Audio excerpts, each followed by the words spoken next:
All right. Welcome, everyone. This is Thursday, June 8th, 2023. Welcome to the Houston chapter of the Electric Vehicle Association. I'm Dave Hansen, president. Thanks to our other officers and everyone for all the help they provide. And we've got an exciting speaker tonight. But before we get into that, I want to mention a few things in case we have people that need to sign off or leave during the meeting. And the main thing, just first couple of news items. People have probably heard about connectors. We can talk about those at the end, toward the end of the meeting. And then also in Texas, our favorite legislature passed the $200 tax on EVs and a $400 initial registration fee. So we can talk about those near the end. But the main thing I want to mention is save the date in September, Saturday, September 16th. Our chapter will be involved in a Wings and Wheels event at the Hobby Airport. So I will talk more about that in future meetings, but traditionally in September, we have our NDO, National Drive Electric Week, and that is starting the weekend after, running the whole week after, and that another weekend after. So 9 days usually is that. So this does not interfere with it. It's the Saturday before, September 16th. And it is over at the 1940 Air Terminal, starting in the morning. And they have a museum there, and they have done Wings and Wheels a number of times before. I think right now they tend to do it once every 3 months on the third Saturday. And for anyone interested in airplanes, it's really interesting because once in a while they have open ramp day as well. So I talked with the executive director over there, and we are signed up for September 16th. So as I said, we'll talk more about that, and it will be a lot of fun. I think that'll be something that we can enjoy, bringing our cars. Other people will bring their airplanes. Public comes in, and just like what we've done with Drive Electric Earth Day and National Drive Electric Week, we can talk to a lot of people, and there's always folks that want to know our experiences with our cars and why we bought them and things like that. So it will be a fun time in September. So as I said, future monthly meetings, I will talk more about what we're going to do as we firm up those plans. So, but for tonight, so some of us just got in through the rain, and we were lucky that we didn't have to go through any flooded underpasses or anything. It got really tight on the freeway. There's low spots on the freeway that I never knew were low spots, because you find out it's like, oh, I'm glad I'm not 2 lanes over, because the pickup trucks are having to go really slow through the low spot on the freeway. But it's a really exciting tonight. We have Brian Zelis from Fermata Energy, and he's going to talk to us about V2G. And rather than go through a lot, I will turn it over to you, Brian, and you can tell everyone about your relevant background and the things that you have in your slides, all that real exciting stuff coming up. All right. So what I'll try and do is I'll try and do this quickly.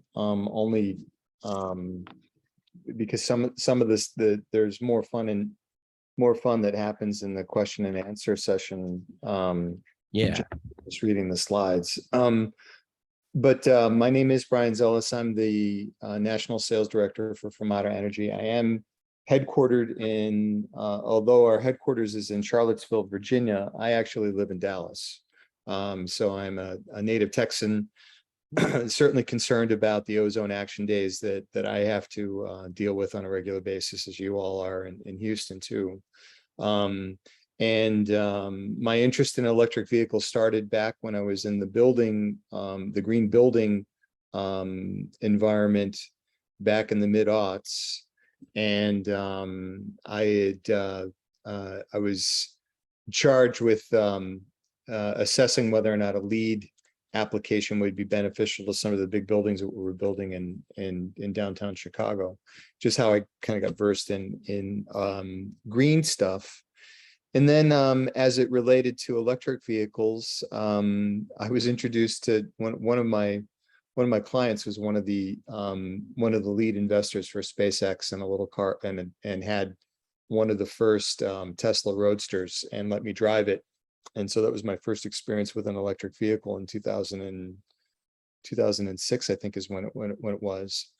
But fast forward, I've been in the green built environment. I was a business development in my past history. I was a business development manager for a large contracting firm that built automobile dealerships and auto facilities all over the Southeast.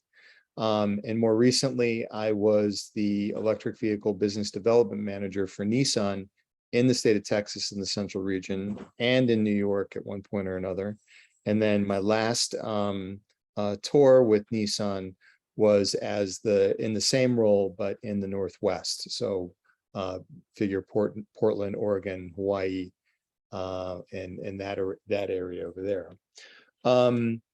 I was looking at because I was focused on electric vehicles. I was really interested in finding out a differentiator, for a car. And I kept running into these Fermata people that had this box connected to the car. And I'm like, what is that? And they're like, oh, well, this is a bidirectional charger. And I said, I'm afraid I don't know what that is. And they said, it has the ability to push the power in, take the power out, and then use that power for services that can lower your bill, lower payments, create revenue for you, and ultimately expand EV adoption. I'm like, wow, that's pretty cool. So I'll talk to you a little bit about what I'm doing there, and how this technology works. I left Nissan in August of 2020 and joined as the national sales director for Fermata. So have been in that role since that time. I'd like to try and keep, if there's any questions out there, and I don't know that I've got audible to hear it, but if you guys want to shout them out, that's okay too, because I'll try and answer them as best I can. But yeah, we can have folks ask during the meeting, and sometimes folks like to put them in the chat. So yeah, well, I've got my screen, as you probably know, that when you're doing these presentations, the chat doesn't come up immediately in my purview. So right, so I might let you know when there's a chat question. Tell me what's there, and then maybe read me the question. Okay, good. But again, my name is Brian Zelis. I'm glad to be here, and certainly interested in supporting your good works and your interests in all things electric vehicles, not only with our product but everything else in the thing. So why do we want to do this? So vehicle to grid has some what I hope is somewhat obvious benefits, but let me give you this little fact. Of all the vehicles, and I think you probably recognize that we're in an inflection point where electric vehicles are going to be the path forward as it relates to personalized individual transportation. They're going to be electric. How long it'll take us to fully change over to that from fossil fuels can take some time, but it's very clear, and probably to you all there, that the electric vehicles are going to be sold by virtually all of the car manufacturers without exception, and primarily because I think what most people are finding, and you probably have too, is that driving an electric car is really a superior experience, right? But the big pole in the tent, as it were, is the fact that of the electric vehicles in the United States right now that have been built and delivered and are being driven and utilized on a regular basis, if we just take that percentage of electric vehicles out there, if you added all the battery power that's in these vehicles, it would be equal to 10 times the amount of commercial available storage. So I'm going to say that again, 10 times the amount of available commercial storage, commercial battery storage. Okay, so if we have battery storage, renewables work, right? I think everybody knows, and one of the chief complaints about renewables is its intermittency, as you'd probably agree. But if you had the ability to collect those electrons when the sun was shining or when the wind was blowing, this would be, you could then dispatch that power utilizing this battery ecosystem to then deploy and rectify a lot of the problems that we have right now that are only going to be exacerbated by not climate change, but climate shock, right? And when I refer to climate shock, I was actually, I wasn't able to join you today because I was scheduled to be in New York. I was in New York until this morning, but I think you know what was happening over there. Oh, yeah. It was apocalyptic. I've never seen anything like it in my life. So for the record, anyone watching this video later, all the forest fires, wildfires up in Canada are making the smoke along the eastern seaboard of the US very dark skied. Terrible, but incredibly unhealthy air. Now it's kind of funny. I mean, when we think about these things, we need to think about them super regionally, right? That fires from the West Texas can end up in our neighborhood, but it's equally possible for a fire to be in another country or another place or some other type of situation that can come over here and ruin our air, our collective air in our immediate vicinity. So we need to kind of keep those things together. So with the reality that there is this that there is this capability, this potential capability for all of these batteries that have that are currently in our driveway, there is some real hope that being able to dispatch that and then maybe utilizing these batteries individually, either in the home or in a fleet situation or to a commercial enterprise, these are values that we can do. Now, in the beginning part of the conversation, it was said that, you know, it didn't sound like a lot of this was actually working. Well, I'm here to tell you that we are in fact doing vehicle to grid. Vehicle to grid is here and we are making money, and I'll show you that in a presentation. So earn money with vehicle to grid. That's basically what we're talking about. It's really a tale of two parking lots. There are one parking lot could potentially just be a unidirectional one where you have power going in directly to a car or a bunch of cars. That's a set cost. You're paying a significant amount of money for the chargers themselves, but then you're also paying for electricity, and you may also incur and often do demand charges that you're susceptible to because that's the way the commercial operations work. That's not generally true in a vehicle in a home situation, but in a fleet situation, what we're talking about right now, you're basically paying $12,000 for charger. You can pay for the charging year over year, but what we're suggesting is that there's another way to do that by utilizing the battery capacity to push that flow back from the car back to the grid, to defend against high demand charges that may be put on your commercial bill. But then also, if there are tariffs, that you can participate in effectively selling power back to the utility. So that's what that is. So what vehicle to grid, or what we refer to as vehicle to X, because we use vehicle to X as an overlying term for vehicle to grid, vehicle to building, and a new thing that's coming out eventually and very soon, we hope, but vehicle to home, right? So that's sort of an umbrella. So if I switch back and forth to vehicle to X and vehicle to grid, we're kind of really talking about the same thing. What we're doing is we're turning electric vehicles into a revenue center, and thus expanding EV adoption by creating a revenue source so that you can pay for the infrastructure, pay for the cars. I would remark that the reason why Fermata was started at its inception, as our founder David Slutsky had determined that, given that the electric vehicle experience was so superior to that of an internal combustion engine, that the only real reason why somebody would reasonably not choose an electric vehicle is it costs too much. And I think if you've ever if you've priced one recently, you'd probably find that that's probably true, that when you get something bigger than a bread box, it can be very expensive. So the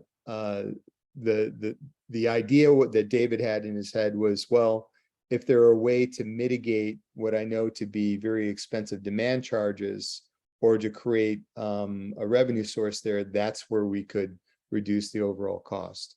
So with vehicle to grid, we know that we can make around $4,000 per year with one bidirectional charger and one EV.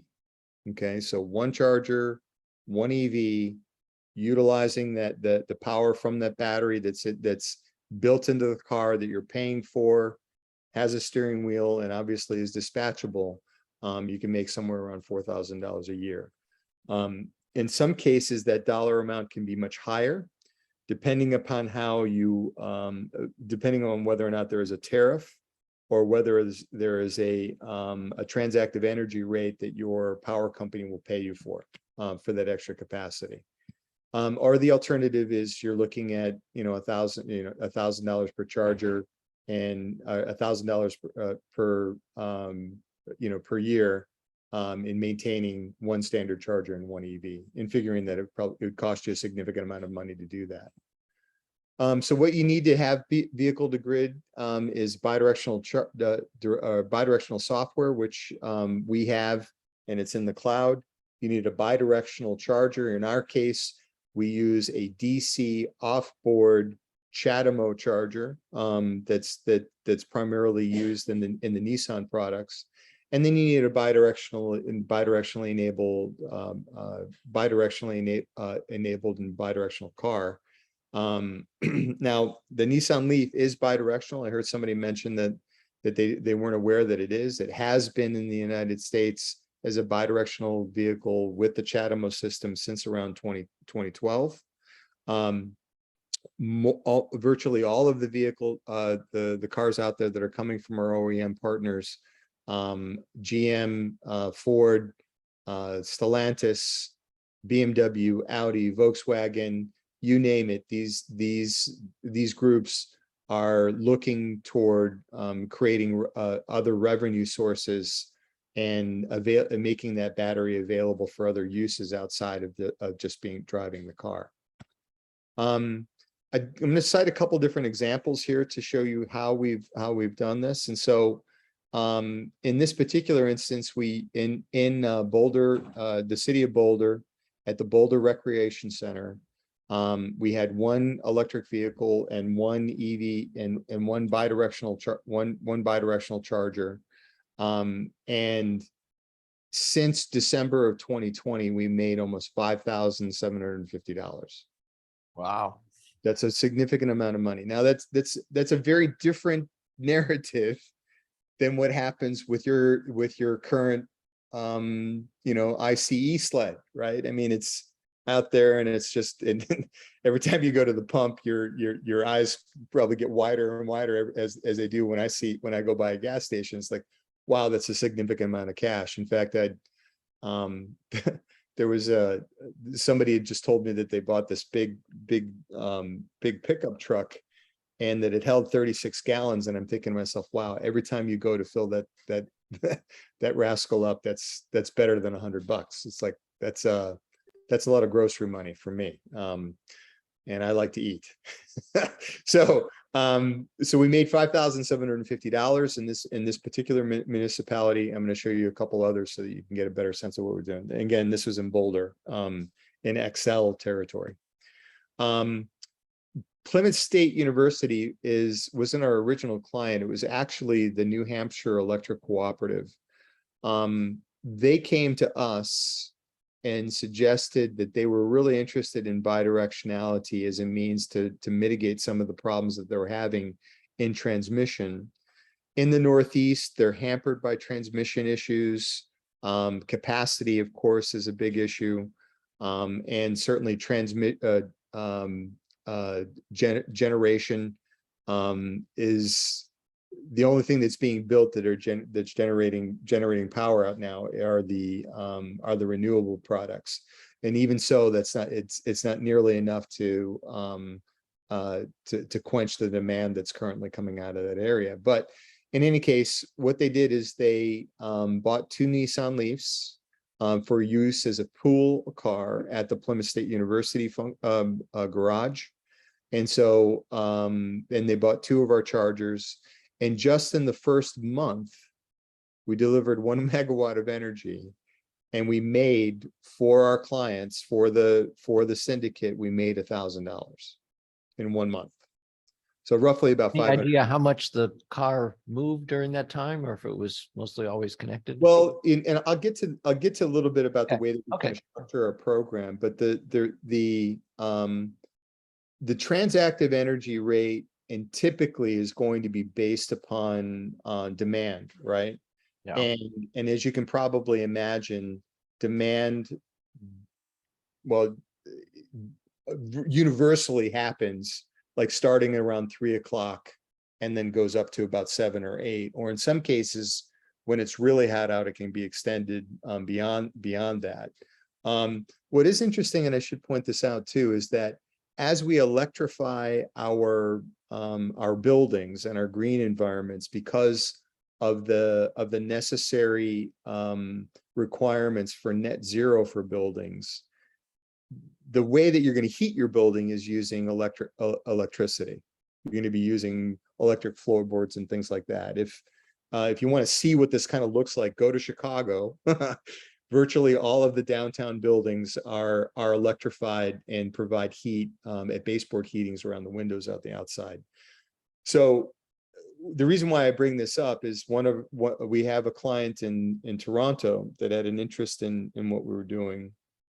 And what we didn't know is that their peak is actually very different than ours. And their peak is actually in the wintertime for this reason.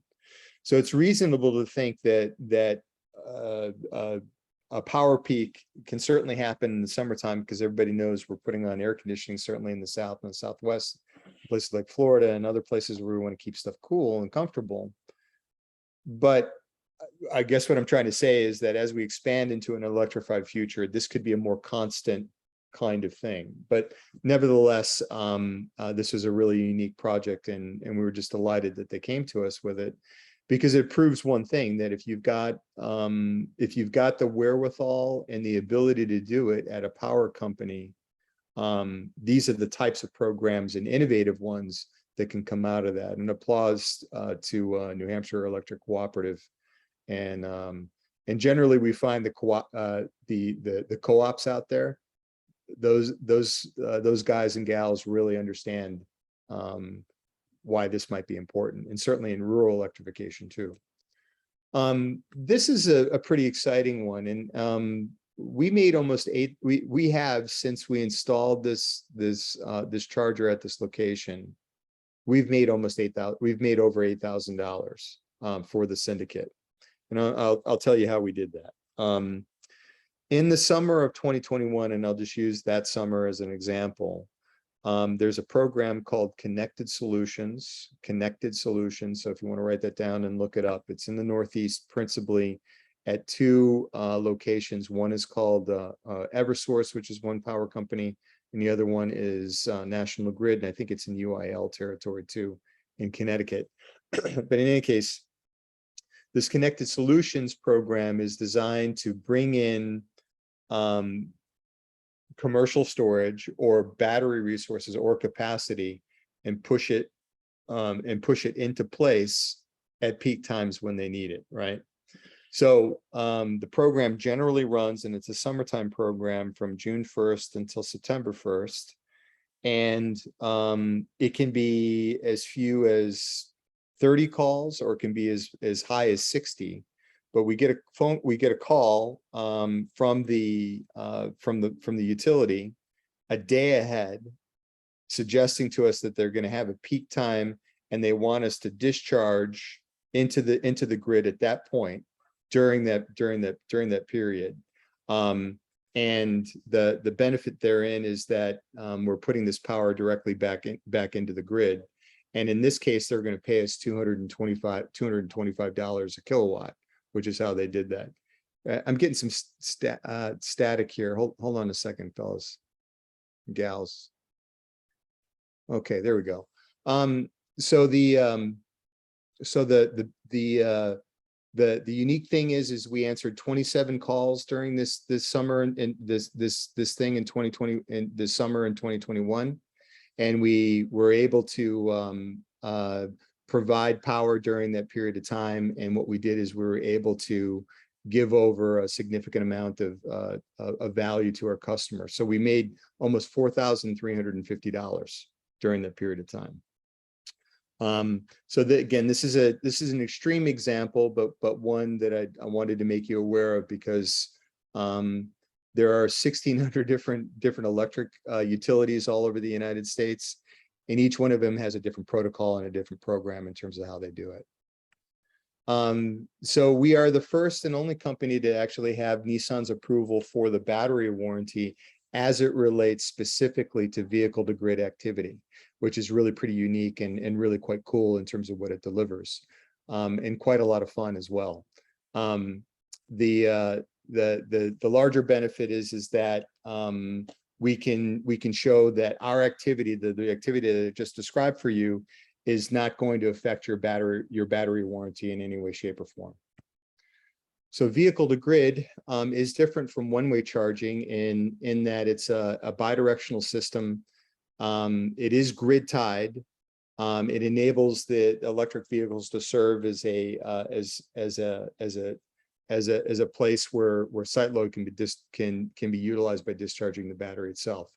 And again, just to emphasize that vehicle to grid and vehicle to X bidirectional systems is sort of an umbrella term for vehicle to grid, vehicle to building, and vehicle to home. Our new system that's coming available, it's called the FE20. This will be available by the end of Q2. It is a bidirectional charger. It uses a smart charger, which manages, it's a smart charger that manages both the charging and discharging of fleet vehicles. And of course, you receive demand response and charge management savings, as I've shown you. We make it simple in that we're utilizing the electric vehicle as passive income. Very exciting. What I want to emphasize to you is that we're not dictating to you about or to the fleet customer about when you can drive your vehicle.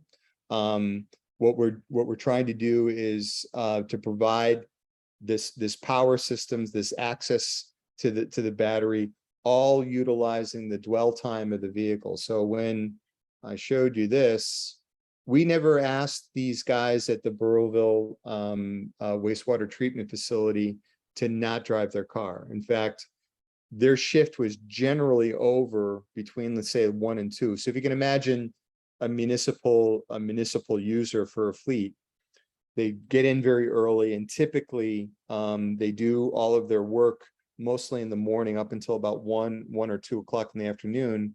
But by 2:30, they're checked out, right? And the car's in the lot, and it's no longer doing the service duties of it. But what we've been doing is we've been utilizing the dwell time of the electric vehicle. And so that's the key thing. So we're not asking you to not drive your car. We're merely utilizing the car when it is parked. Okay. This is just a look at what the customer portal looks like, but you can see that it's got a financial overview that shows your revenue, savings, and then what your year-to-date dollars have been. And again, I want to tell you that vehicle to grid is happening right now. You can see here that there are several locations all over the United States. I mentioned the one in Colorado, the one in Burrillville, Rhode Island, and I mentioned, of course, also the one in New Hampshire. But as we expand in the United States, throughout the U.S., we have an expectation that we'll have some announcements on what we're doing in California too, very soon and shortly. But these revenue dollars are real. They're available, and we're doing it right now. Again, I want to emphasize that it's always your choice as to when you drive the car or earn. And in some cases, you may go, well, I can, as a user of that vehicle, I can do the task that I was set to do at a different time. And if you know that you have the ability to actually earn revenue from it, rather than doing that particular task, sometimes you can balance that out and decide which one would be more lucrative or better for your operation. This is what some of the dollars look like, the lows and the highs. Of note, you should, California can be as low as $4,500, but nearly $8,000 per annum, with one Nissan, with one bidirectional charger, one bidirectional car. We're a company of firsts. We were the first to have UL 9741 certification in North America. We were first to be the first to be commercially deployed for fleet use. And then we were the first to earn revenue for fleet customers by providing them a check, which we're very, very proud of. And of course, we're also the first to get an OEM approval for vehicle to grid activity, which is pretty cool, and for battery health. These are some of our program partners. This is sort of a light touch on what I described in the beginning part of the conversation, where we expect that after around the year 3 is when you can essentially pay off your infrastructure at that point. That the amount of savings that you'll have from the earnings that you'll make by discharging your car battery into the grid or back to a building, ultimately that'll add up at the 10-year mark at roughly about $15,000 in profit. That is a sort of a unique and very different thing than what we've seen in traditionally in car values. But that's my name. That's my email address. Certainly, if there's any questions that you have, I'd like to take those from you now. I'm going to stop sharing since you have this recorded, I think, and invite any kind of questions that might be available for you in the few minutes I have left before my dog goes bananas. Okay, don't know what the dog has to say about it, but we've got time for you. So from our side, I know that our members are going to have questions. I see Bill is already queued up here with the microphone in his hand. Okay, hit me. Go ahead, Bill. Hey, thanks very much. You didn't actually mention, I'm just very curious. So the high voltage, the pack voltage comes out of the car through the CHAdeMO connection. That's right. And then you've got a grid tie, an inverter that makes 110 or probably 240 volts at how many watts is Let's say, let me in here, I should advise everybody here, you probably know a lot more than me in that I'm not an engineer. I don't have a technical background, so I won't be able to answer a lot of the specific questions. But I think what I could do is I could give you a spec sheet on the new charger that we have, so that you can review it, and it may answer some of the questions that are more succinct and direct. To kind of cover the ecosystem. An electric vehicle has to be bidirectional. You have to have a bidirectional charger, and then you have to have software that receives a signal from a utility company, communicates to it, and then sends that or tells the box to do something, and then transmit that information in real time back to the car, right? So this is a CHAdeMO system. The charger that we have developed and produce and deploy is a bidirectional system. It's a 483 phase commercial only system at this point. All right. So it's and what it pushes out is 15 kW in and 15 kW out with our current system. The one that I showed you in the slides is actually a 20 kW system. And I hope that answers your question. I think maybe it did. So a user has to have 3-phase 480 in order to connect. For our system. Now, I would tell you that we're not going to be the only company that does this, right? There is another commercial company that Borg Warner, you're probably familiar with those guys. They bought a company called Rhombus. Rhombus makes a bidirectional system that's primarily geared toward the medium heavy duty space. what's very likely going to happen when we go into the vehicle to home category is that it won't be a 483 phase system. It'll be more oriented toward a home operation.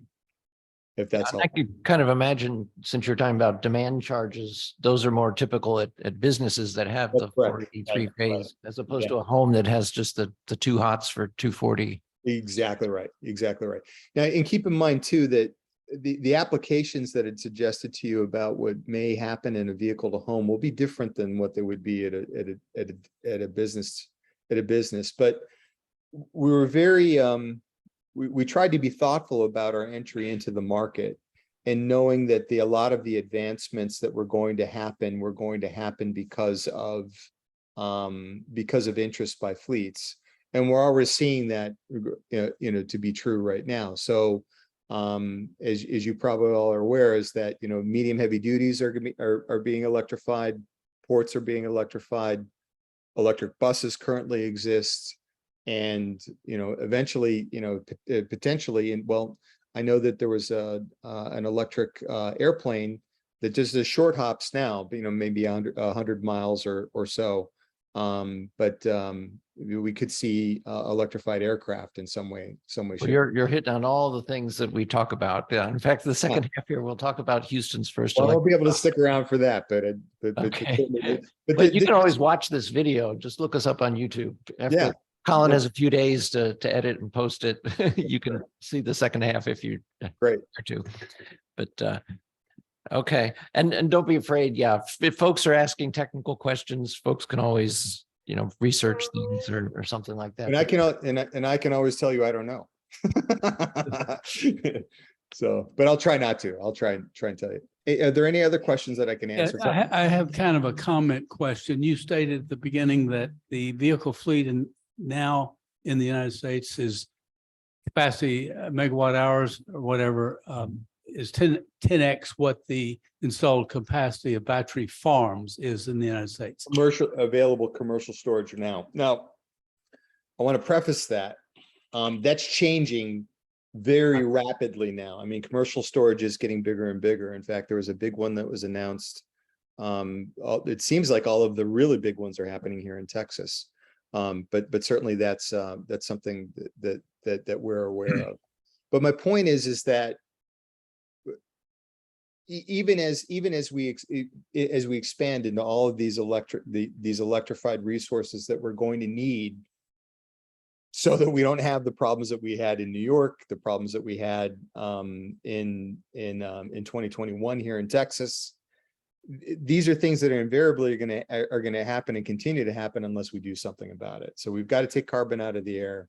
We've got to find some way to reduce our carbon footprint, our greenhouse gases. And the only way that we're going to do that is if we have I think fossil fuels will be around for a significant time, but we need to reduce our dependency on fossil fuels for providing power, because it makes good business sense, but it's also good for our livelihoods as it relates to our lives. So to continue my question, Elon Musk has stated that a solar farm 100 miles, about 100 miles, and a battery farm 1 square mile would satisfy the needs of the electrical needs of the United States. I wonder, I don't know how large that square mile battery farm, how large it is, but it would be very interesting to know how the installed battery and all the EVs compares to that 1 square mile battery farm, I could ask on your behalf. I don't know the answer to that question. I mean, it does pose an interesting one, but I don't know the answer to that, I'm afraid. I'm sorry. Okay, I see Jason and his son have their hand up. Yep. So a couple questions. The first one, you talked a lot about CHAdeMO. What about the other plugs, especially the Tesla plug? Now that with the recent announcements. Yeah, I mean, pretty big announcement, right? Well, I think the plug is less. The plug is less important. I mean, it's just a connection point. point, Yeah. right? As I understand it, so the CCS software that drives both of the other plugs is capable of doing bidirectional. So I was just curious if you guys had something in the pipe on that. Well, I mentioned Rhombus charger. The Mhm. Rhombus charger is a CCS bidirectionally enabled system, and we're an authorized reseller for Rhombus. So the Great. answer is yes. And we hope to have some information for you soon where we've actually shown that to the same capabilities that I demonstrated for you earlier in the program about our CHAdeMO-based system. The allowance that we can do, we believe that we're going to be able to do that very quick, very soon with CCS, yeah, utilizing that charger. But I want to emphasize to you that we're not really in the business of manufacturing chargers. We did that because we had to, because we couldn't, nobody was interested in talking about vehicle to grid, or they didn't think that it was a thing. So we went to the market on our own. We went through the Sturm and Drang for putting it through UL, and we did it. So we developed the system and deployed them commercially all over the US. And that's the intent kind of going forward. But there will be others. It won't just be us. I mean, there are other companies out there that are doing vehicle to grid projects in varying degrees, you know, vehicle to home, vehicle to building, and vehicle to grid as well. So, but Awesome. the thing you mentioned about the Tesla plug, I seem to remember at some point that somebody had said that that Tesla had planned on doing bidirectional stuff sometime in 2025. I can't, I Yeah, don't know where I heard that. I Did you agree. hear that too, Jason? Yeah, they're planning on adding it relatively soon, but Well, they don't have the hardware in their cars yet to do it. It's a little more complicated because the DC and AC pins are the same. yeah, it's interesting you say that, because there was a program on the guy who did Rivian, I can't remember his name, Scarage, I think his name is, but anyway, he had basically said what we know to be true is that batteries are inherently bidirectional, right? And so they have the ability to move that power back and forth, or how else would you use the power that's in it, or and how would you charge it if you're doing it the other way, right? So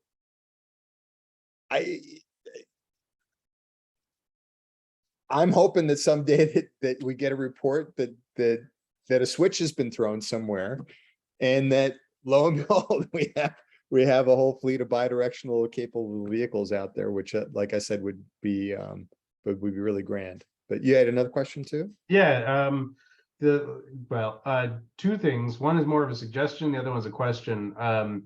In the cost computation that you guys provide to fleets, how does degradation of the battery due to excess charge cycles factor into that? Here's what I would tell you. And this is backed up by a guy by the name of Scott Hinson, who you guys might know, that runs a company called Pecan Street in Austin. But he's studied this very closely. And as hard as he tried, he couldn't break the battery doing vehicle to grid operations. Functionally, the charge that we're talking about, this movement of power of electrons from the car back to the grid and then back and forth, does not significantly degrade the battery, which is why we have an OEM warranty. Remember, keep in mind that even though we are a startup, we've been around for almost 10 years.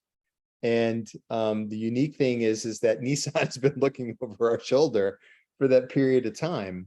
And we've successfully gained their confidence in that what we're delivering is honest, it's true, and it doesn't hurt the battery. And in some cases, we believe it makes the car or the battery last longer. But that's yet to be seen. Remember, electric vehicles are still fairly new. I know they've been around since 2010, 2012. That's not a lot of time to kind of know everything about them, but we're still learning as we go. But I appreciate chemistries are constantly changing in the batteries of what's coming out. Are we going to talk about a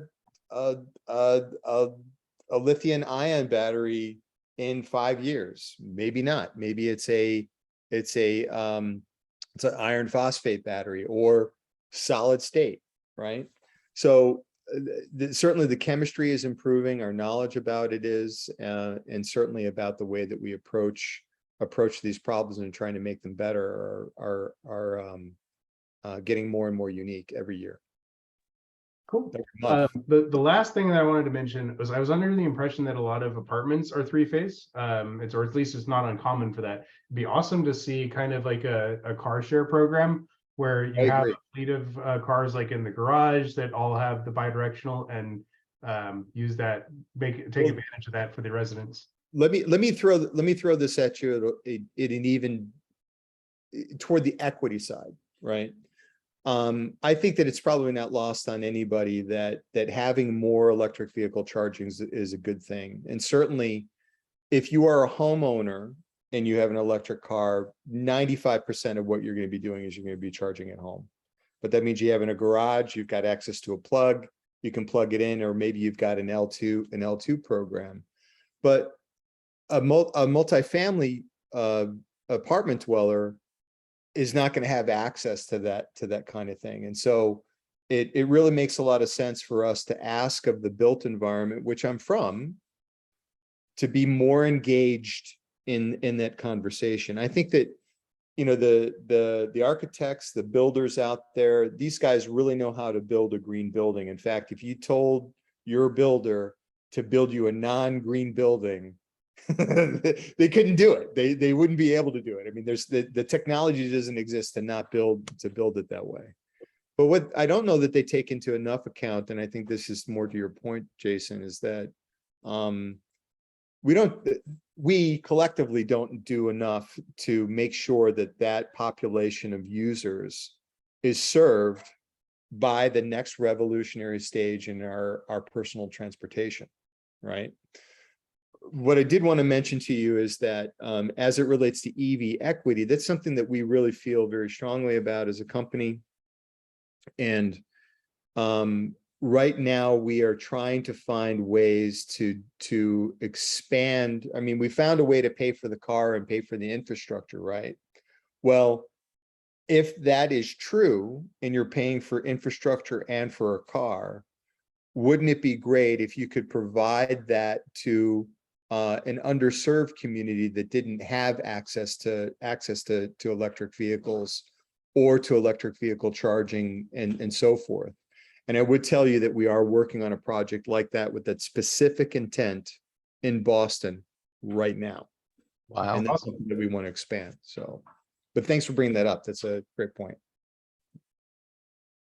Would anybody else like to ask a question, a short one, only because my dog is looking at me like she hates me. So I see folks that have signed in, Mike Zutek, David H., Kim Travis. Any of you have questions?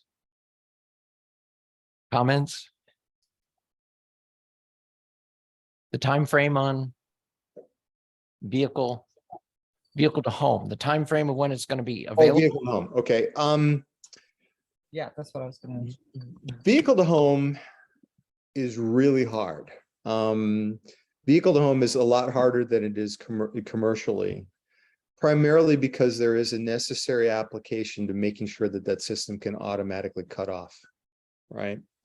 So some of you may have seen this where, you know, the whole neighborhood is out and there's one guy with a generator, right? And his house is on. And then one or two of the power, the lamps out in front of his house are on too. Well, that means that he's supplying power not only for his house, but that it's coming out of his feed and then going into the line. Power companies do not want that.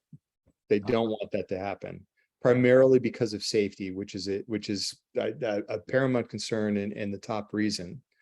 So you have to put in some type of system or device that will actually automatically create an islanded effect for your home, which adds to the complication. So PV on the roof, battery bidirectionally enabled car, a wall system to move that power back and forth, an inverter, right? And then this device that I can't really tell you what it would look like. So some of us have, I have a system from Enphase that has batteries, that has PV, that has the ability to automatically make the island when the grid goes down. Right. So if you guys talk to somebody like Enphase, I integrate your batteries and input to their system. I am certain that at some point there's been some conversations with companies like Enphase that do that type of thing.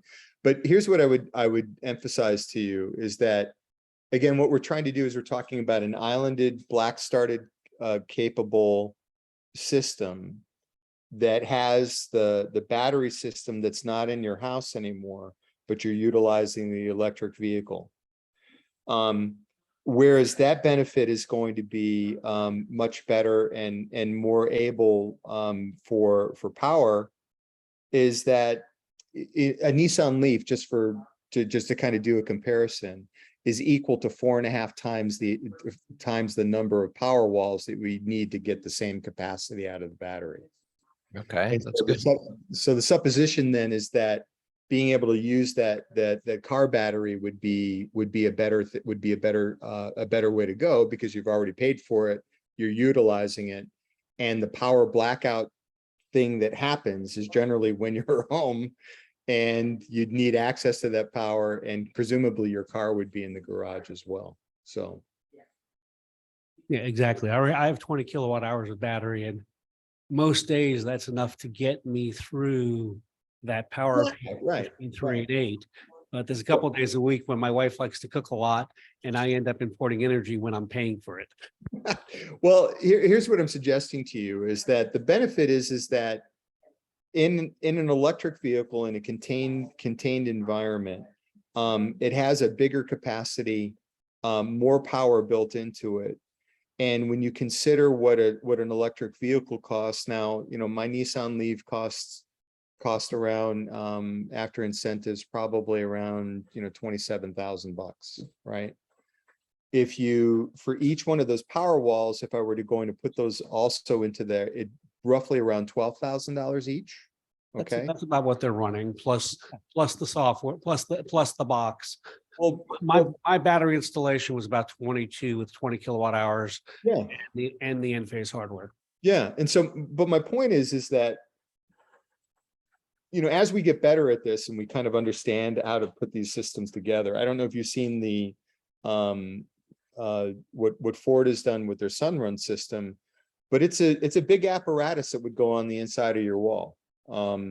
We don't anticipate that the systems that we're talking about are going to be nearly as big, but we do have some expectation that there are going to be some implements that are going to have to be put on your wall. But I want to emphasize to all of you that it's very difficult, and it's probably more challenging than certainly the commercial side of it. But please stay tuned. We do expect that Fermata Energy will have a vehicle to home system. But I'm afraid that's all I can really tell you about it, because it's still under development. It reminds me, they have said that the Ford Lightning could power a house, and then they say, yeah, you got to get the top of the line one, and then you have to buy this big expensive home box Right. to be able to connect it up so that you can island and all that. Yeah. Well, here's what I would tell you is that the CHAdeMO-based Nissan Leaf, this CHAdeMO system is ubiquitous in Japan, and it works there. Yeah. It works there. And So- we have Leaf drivers here, Yeah. and they use CHAdeMO. Yeah. Yeah. And so, but I guess what I'm trying to emphasize to you is that the CHAdeMO system works in a home environment over there. They have systems there they're used to power people's home. The whole genesis of CHAdeMO really came out of what happened in Fukushima in 2011, right? Where, Japan has resiliency protocols. I mean, they're an island. They're restricted in the amount of power they can import and power they can utilize, and they have 110 million people that live there, on the island there. So they see resiliency and self-sufficiency as being something that they want to pursue. and to their credit, I mean, they have this system that works quite well in Japan and is ubiquitous there. So it's less of an issue. So. Okay, any other questions either in the room or online? So, well, yeah, we'd like to be in touch so we can see how things develop. It sounds All like right. Fermata's got a lot going on and yeah. Well, you all have my email. If you have any other questions there that I can answer for you, but certainly visit our website and keep looking for us to as we expand toward the furtherance of EV adoption and reducing our vehicle miles, are reducing our emissions for the vehicle miles that we travel every day. Right. So, all right. Well, thank you very much, Brian. Great. And I'm sorry to leave you all. Thanks very much for having me today. I've enjoyed our conversation. So long. Yep. Thanks so long. Bye-bye. Okay, so that was really a lot of info to digest. And so we have the set of slides that he provided. He was showing you a number of them there. And so, yeah, that's just a taste, I think, of all the different things going on. So, of course, folks that are here, most part are on the unregulated part of the Texas grid here. So I noticed he had Encore for Texas, but he didn't have CenterPoint up there, which of course is our wires company for most of us here. Maybe some people on Texas, New Mexico, but so it's interesting to see these combinations, what the different companies are doing with, for example, the wire companies. So we'll see. But it seemed like he was emphasizing the 3-phase and the demand charges. And I know a number of small business owners, and they know to watch out for those demand charges. So us as homeowners don't have to worry about those, but they can really run up the bills. I remember reading about there was a dentist in Florida.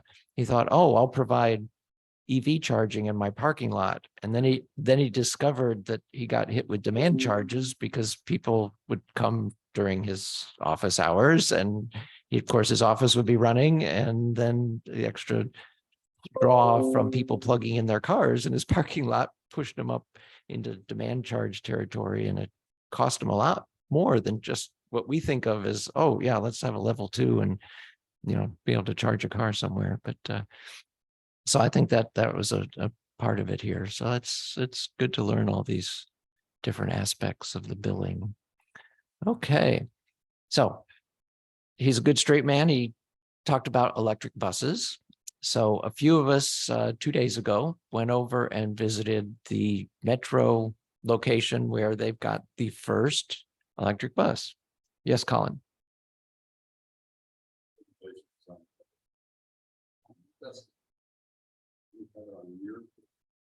Yeah. Yeah, we can. Okay. Yep. Yeah. One.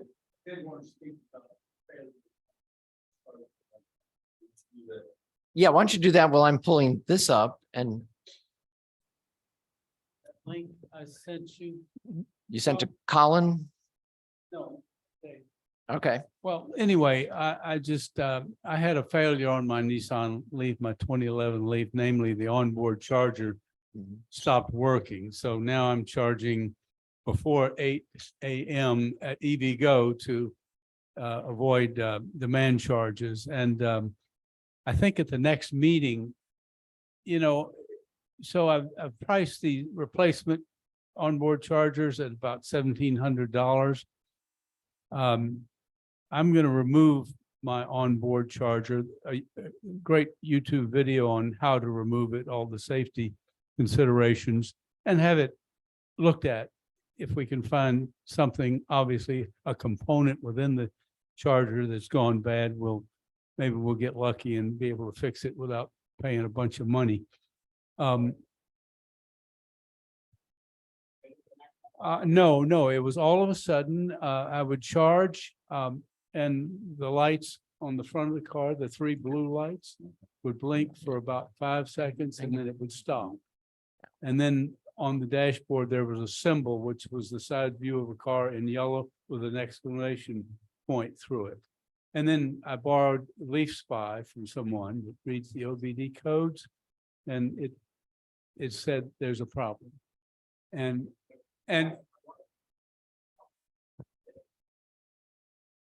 one shot.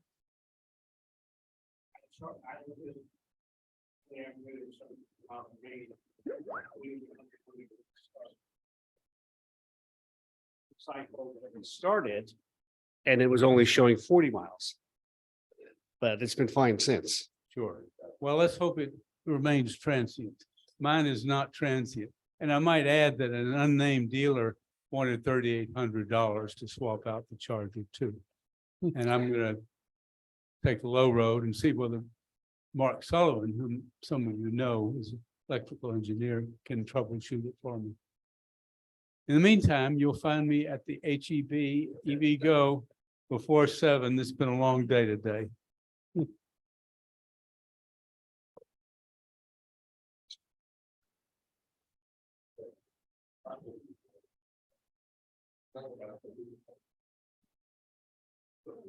Yeah, go ahead and, The labs here has a very strong connection with Berkshire Hathaway, which is everybody recognizes. And what they're doing is a small train switching engine, or it's an EV, if you will, to move cars around a yard where they have to presumably line them up and get them in the right order. They actually call it a crab because it has the ability to move from one track laterally to another track. But anyway, they're incorporating two 12 kW, 12,000 watt inductive chargers that the vehicle drives over. And there's a gap of 20 millimeters between the two things. And I'm helping with the drawings for that. And yeah, that's it. Yeah. all right, thanks, Bill. Okay, so I should be able to share. Progress. Okay.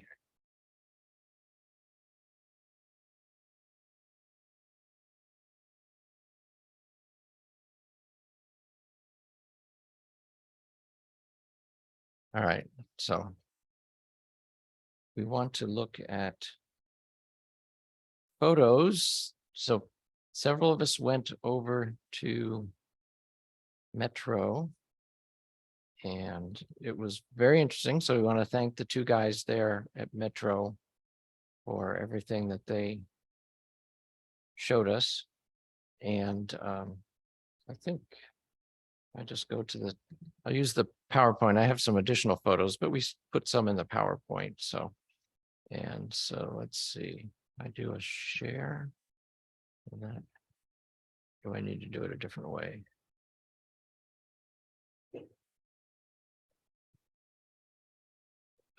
That's not this kind of share I want. Let me go to my Zoom and share. No, it's not going to do it either. Yeah, you do it inside. This one, yeah. Okay, now I can share screen. All right, we can share this. All right. So can folks online see the PowerPoint? I see Jason give me a thumbs up. All right, very good. So the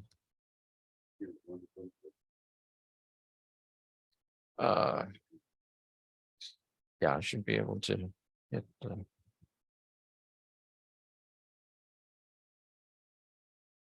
big screen there. Okay, or I can just get rid of this.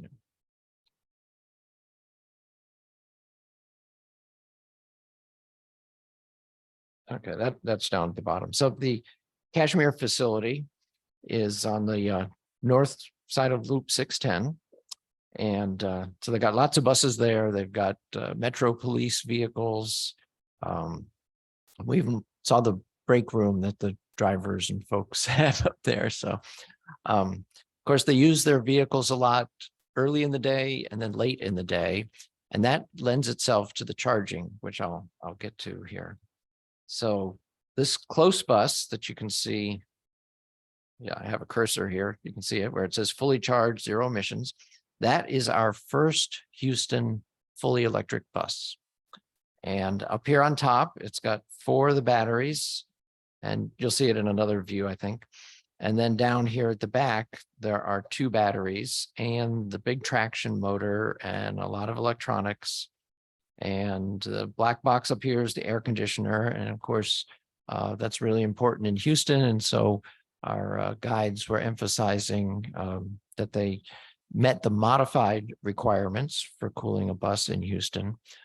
Some folks may remember that a few years back, it was investigated whether we could have electric buses in Houston. And because Houston gets so hot and humid, the cool down test, and I can't remember the exact parameters, but it's something like they heat up the bus to like 115 degrees, and then within 30 minutes, the bus has to cool down to 72 degrees inside. And a heat-soaked big thing of many thousands of pounds, of course, holds a lot of heat, and then trying to get that heat out so that the people in the air inside the bus are feeling cool, it takes a lot of energy. So the electric buses available a few years ago could not meet that. They did modify the test a little bit because, as a lot of folks do, while you're still connected to shore power, you can precondition your vehicle, either warm it up in the winter or cool it in the summer. And then, of course, you're not taking that energy out of your battery that you can use for driving because the battery goes with you. So they did allow some modification there, small amount. But so it was really good that we could first see the bus from the top. And so the make of the bus is from part of the Volvo group. It's called a Nova bus, and their headquarters are in Canada, but the plant where it's actually built is in Plattsburgh, New York. So some dimensions on the bus, kind of a typical size of a bus. So here, again, you can see these 4 batteries, 2 back here, 2 up here. And then this interesting part up at the front is the pantograph connection. So down here at the back, there's the kind of a traditional charging connection. So folks may be familiar with pantographs. You can see them on trams in various cities and places around the world. And it's typically on the vehicle, and the pantograph will kind of scissors up to touch some power source up above it. Well, you can do it the other way around. You can mount that scissoring piece of hardware on the fixed station instead of on the moving vehicle. So here you've got 2 bars, one for positive, one for negative. And if you look closely enough, you can see some red and some black. And so the pantograph comes down after the bus drives under the station that's built for charging. And so we were told that the way they're planning to do it, at least in part, is that after the bus makes its early morning runs, and then it's less used right in the middle of the day, you could get a partial charge in the middle of the day through the pantograph, and then continue on to the rest. So yeah, Colin, please add. He added, let's see, the overhead charger can provide 20% state of charge in 15 minutes. Yeah, so that tells you you're getting something worthwhile, and of course they can judge, and it's also going to depend on how many buses you have. I believe they're supposed to get about 20 more around December, something like that. This is the first bus of 20, so there's 19 more coming. Okay. FYI, let's see, 564 kilowatt battery capacity, 496 usable. Okay. Yeah, he was good about bringing us back down to earth in reality. Yeah. He was very based in what works. Mm-hmm. Yep. So that tells you it's equal to a number of pretty big size EV cars. So that was good to see. Yeah, Bill. Yeah, Yeah, we'll get to that. we're getting there. We're getting there, Bill. Yeah. So some other data points here. So the model name of the bus is the LFSE Plus, which is kind of similar to lithium iron phosphate, LFP batteries. And that is actually the chemistry he said that's in the batteries in this. So there's two double batteries on the roof and two single batteries at the bottom at the back. So Actually, 4 up on the roof. I got that wrong. yeah, yeah. So that if you count them that way, you come up with 6. And of course, the electric motor, like a lot of our vehicles, just directly drives the wheels. So they made the comment that if they have buses that get stuck all the time. So Houston Metro has 1,200 buses. They replace 100 a year, and they typically last for 12 years. And so they're towing buses all the time. They've got really big rigs to tow. And he said, if you towed this, you'd actually want to disconnect because the motor direct drives to the wheels. If you're dragging it from the front and those back wheels are turning, you would be turning the motor, which may or may not be good for it. Okay, so here. So mechanically disconnect the motor from the wheels because there's no clutch. How did he say it would be done? I can't remember exactly. Yeah, there was a way to do it. Yeah. The connection to the differential could be broken, disconnected. So a lot of us are used to cars. I mean, whether it's, a gasoline car, whether it's a manual or an automatic, has a clutch in it. So in other words, the car can roll without you forcing the cylinders, pistons to go up and down in the cylinders. No clutch in it. So if you don't want the motor to turn when you're physically moving the bus, whether it's rolling down a hill or being towed or something, you would want to disconnect it. Yeah. So what I think he was emphasizing is they've thought of a lot of different cases where things are going to happen, because as I said, they've got a lot of experience running buses. They're used to them breaking down. Something on a tire can happen to any bus, no matter what drivetrain it has, could get stuck somewhere. So they're going to be prepared for that. So here you can see the rails where the pantograph goes. So I put some circles on here, 2 red circles around, looks a little faded, but there's a little piece of red cabling in there, and then 2 black circles around the negative side where they have some black cabling. Correct. This is high voltage DC, which generally everything is orange except for these last few inches where it connects to the bars of the pantograph so that it's clear what's positive and negative. And so it has regenerative braking with ABS and all-wheel disc brakes. That overhead pantograph charging can charge up to 450 kilowatts, so quite sizable. And then it also, you don't see it in this photo, but around the corner to the left is where you see a 1772 connector, like what we're used to, with the 2 bottom DC pins for CCS. And this is the guts of it. This is a liquid-cooled motor.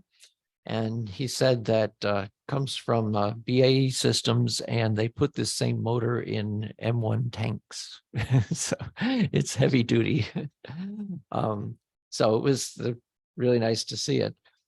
He said it also is connected in some of their hybrid buses. So they already have hybrid buses. So those buses can't be plugged in. They're kind of more like a traditional Prius in that the battery acts as a buffer.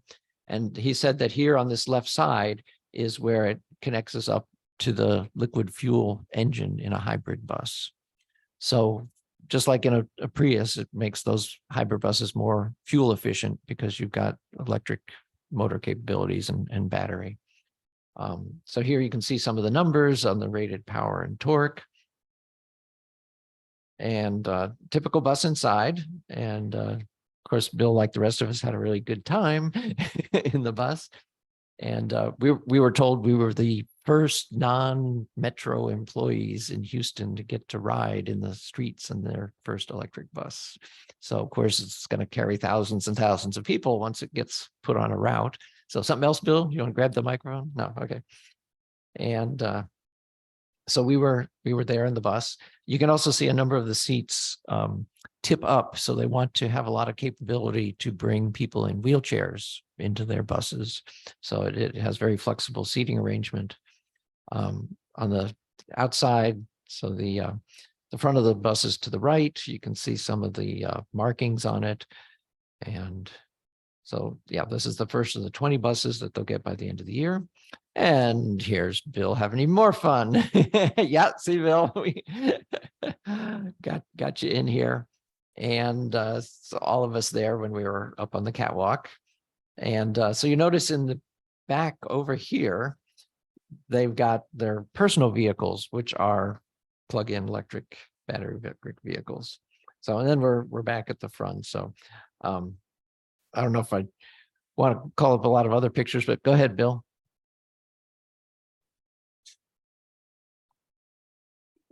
Couple-mile ride in the vehicle, in the bus, and the driver did not use the brakes. He modulates all the regen? regen Oh, okay. with the Good.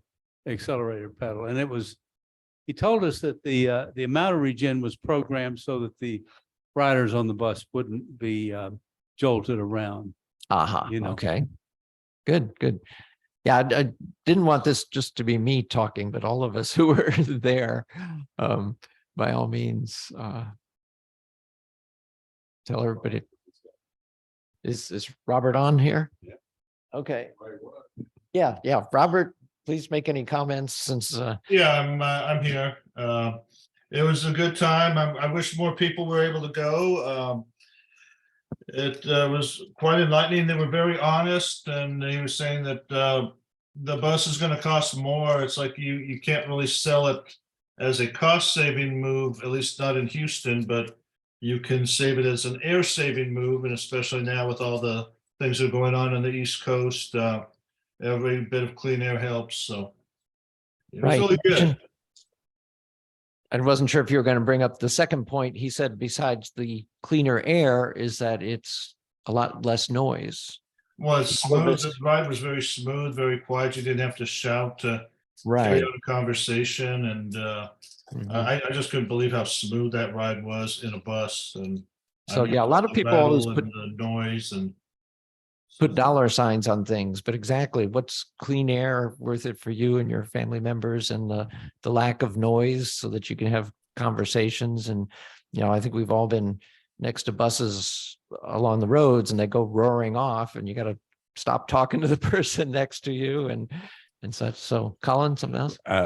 He was talking about that these buses cost $1 million a piece. Yeah. And a diesel bus costs 600,000.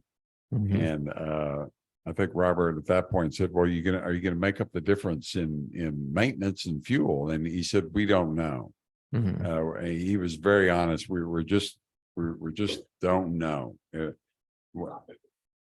He had a lot of good reasons. He's been operating buses in many locations for many years, and there was a lot of good reasons why they, like the expense to replace one component in the system was very expensive. Everything about maintaining it was expensive. But at any rate, he said, I don't emphasize that. Says, why not just emphasize pollution? And he says, that's all I talk about, is that it's going to be, it's going to have less pollution. He says, if we get the other benefit, that's a bonus. That's great. Yeah. But he was that kind of down to earth, if you will. Yes, Bill. He also mentioned other areas of interest of Metro, namely in hydrogen vehicles. Mhm. And somebody helped me here. I think he said there was, with electric buses, there was a point of diminishing returns, larger batteries was with more weight and yes, but he mentioned the hydrogen, and the points he made, number one, is that you can fuel it rapidly. Yes. Which Mhm. is important, right? And Mhm. what was the other? And longer range. Yes, there you Yeah. go. And he also made the point that you can buy hydrogen in Houston. Now, I'm sure that's probably not the greenest hydrogen. No, I asked and he said it's from steam reformation of natural gas. So CH4, and you're taking the H's off of it. And the C's, of course, combined with oxygen. So you're producing CO2 to come up with that hydrogen. But then when you're driving the bus, all you're producing is water because you're recombining the hydrogen with oxygen. And he made the point that, and these are fuel cell. Right. The They hydrogen, are electric in that right. The sense. drivetrain is an electric motor. It's a matter of where you get the electricity from. So it comes from the fuel cell, which is combining hydrogen and oxygen to make the electricity, which then powers the motor. As opposed to burning it, which some other people are working on. Yeah. There's pluses and minuses to burning it. It does save you from having a fuel cell. Of course, you still have a lot of nitrogen in the air, which gets caught in that combustion process. So you're making different nitrous oxides that are, one of the things that. And if they come up with a better fuel cell, you just replace the fuel cell and you're on your way. Right. Yeah. Exactly. Yeah. And fuel cell technology has been around for a long time. It's pretty durable. And so it's something that Costs figured out for the different types of vehicles. As a matter of fact, he said that they were going to buy 20 hydrogen vehicles next year. They were going to alternate every year, and they were going to go electric and then hydrogen. And yeah, I would love to know the results of that, because I agree with you. You got to be saving a ton of money on the diesel mechanics and all that stuff. But he was not so sure, you know.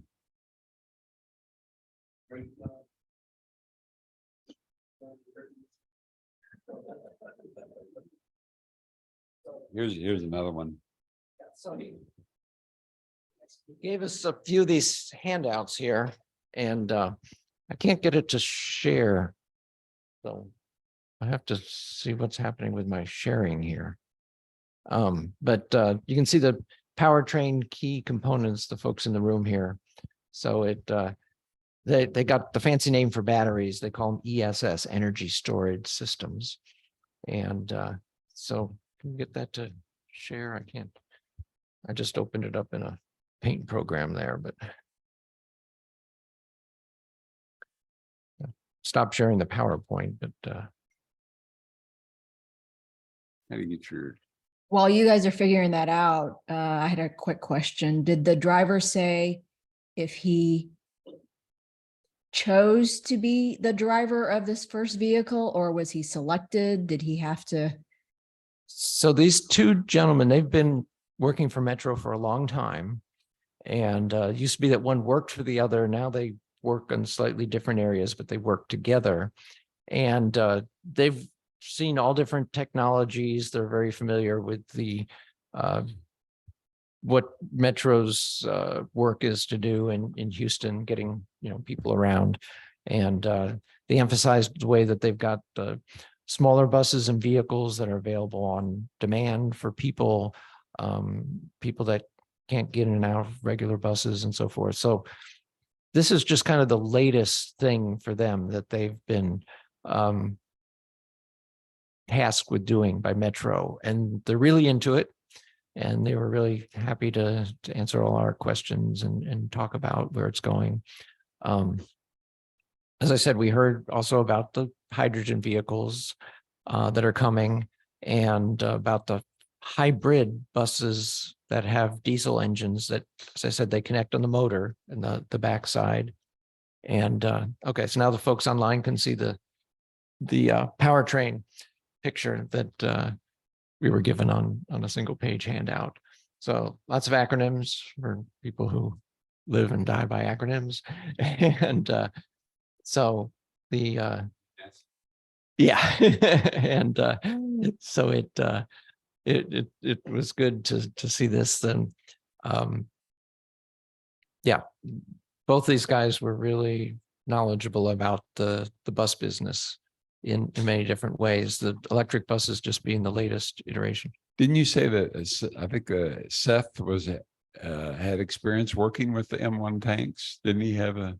Yeah, he said he was in the military 6 years and knew about the tanks with the that are basically powered by a jet engine, but they have the big electric motor in them. Yeah, and so yep. So that was really good thing to be there and hear about. So any other questions, comments? I thought we'd maybe hit a couple of other topics. Plus, I want to see if any folks, I saw John Atwood's name up there. I don't know if he's got anything to report on projects. So Jim here in the room, of course, we're going to have you talking at a future meeting about power plans and stuff, because there's lots of things there that are of interest to people that have, big things to plug in like EVs. So that'll be a future meeting. But yeah, a couple of things, like I mentioned at the very beginning, our Texas legislature has decided to change the registration taxes. It had come up, I believe, 2 years ago. So Texas legislature meets every 2 years, and this year they did pass something.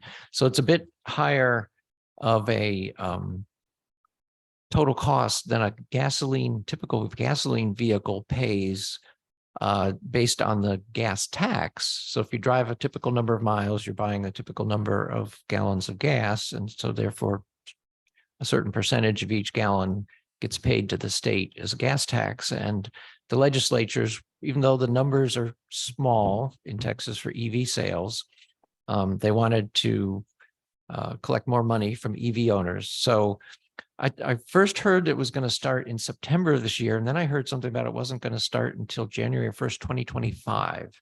So I'm not sure which is the accurate date.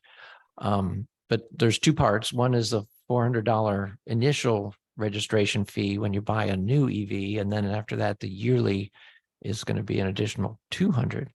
But one other interesting bit of legislation that I heard that was passed, but I haven't heard yet if the governor signed it, and that is to eliminate the safety portion of the inspections that we have every year. Now, until there were a lot of EVs, most people didn't realize that the inspections have two parts. There's a safety part, and then there's an emissions part.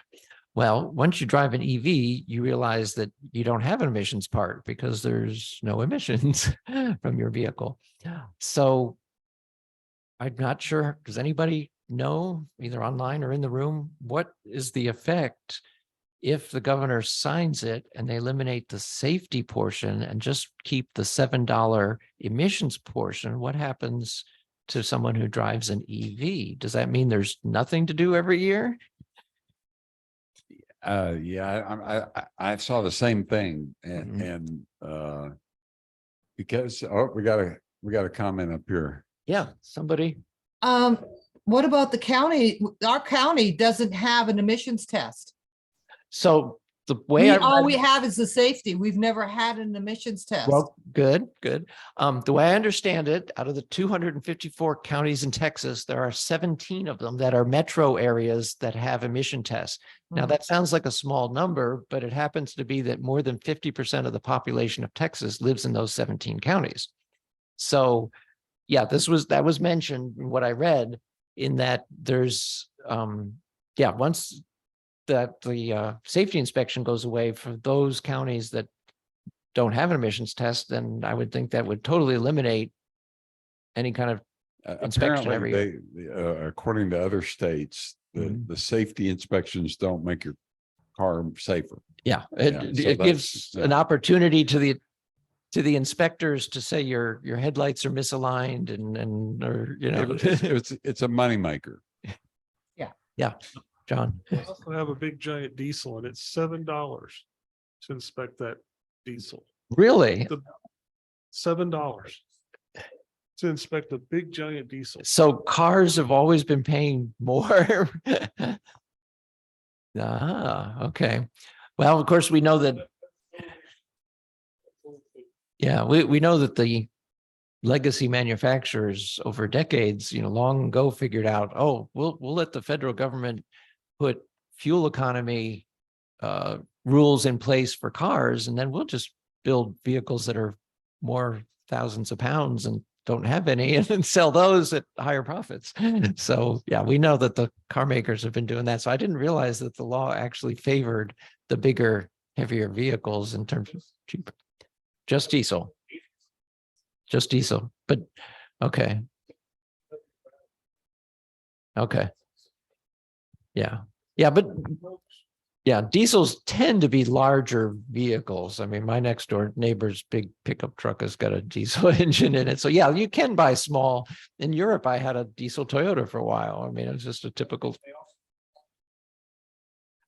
Then you got the particulate, yeah, of course, that comes from diesel. So yeah, Eric. So I saw some comments online when they were talking about the new Texas tax. Yeah. And of course, the press release said it was to make things fair, everybody Right. paying their fair share. Uh-huh. And when I ran the numbers, it was like driving a Suburban, a really heavy, big vehicle. That's where you would get the cutover and what this new $200 fee does. Roughly. So somebody online pointed out, well, that's great. It makes it fair for the gas tax, but not really, unless you're driving a really big Mhm. EV, right? And then they said, well, all we need now is a pollution tax to make it fair for everybody. Yeah. So I thought that was interesting for your friends when they ask you how this thing works. Yeah. Now, what they need to do is remove the gas tax and make everything 200. Everybody pays Right. 200 on every car. You could do that. And of course, Then it's equal. And of course, it's been proposed. Well, of course, it may get a little more complicated with the certain inspections going away, but they always record the mileage of your car annually when you get your inspection. And people have proposed that it should be based, some little old lady only drives to church on Sundays, shouldn't have to pay as much in taxes for her vehicle as somebody else who does a great big long commute 5 days a week, so. Mileage and weight would be another. Right, they cause more road damage when they're heavier. Yep. So yeah, there's lots of things. So our legislators, of course, decided for us what the law is going to be. But so nobody happens to know when it takes effect, because that's something that I couldn't. September 1st.